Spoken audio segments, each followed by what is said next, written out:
Right, so for question 12, we're going to express 675 as a product of its prime factors in index form. So we've talked about how to do this already, but we're just looking for numbers that divide 675. So a very nice one is 5. So I know this is 135, but in your exam it may not be so obvious. So what we're going to do, this number clearly divides 5 because it ends in 5. So what we're going to do is we're going to use the bus stop and work out what's missing. So how many 5s in 6? 1 with 1 left over. How many 5s in 17? 3 with 2 left over. How many 5s in 25? 5. So it is 135. So anytime we get a prime number, we circle it. 135 needs to be split now. So again, it ends in a 5, so it very clearly divides 5. So again, let's use the bus stop. How many 5s in 1? None. So how many 5s in 13?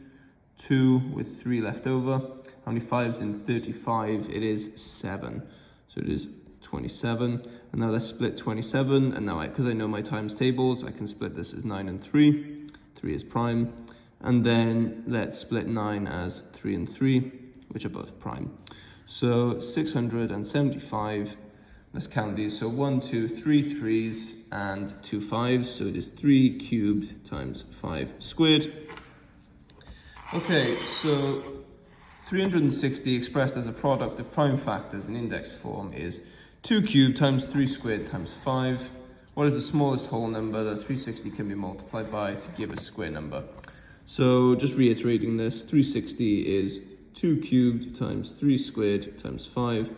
So the nearest square would be 2 to the 4 times 3 squared times 5 squared.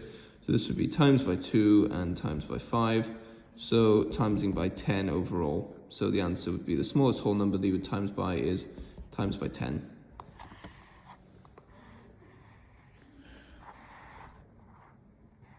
So 360 is that. The nearest square is 2 to the 4 times 3 squared times 5 squared.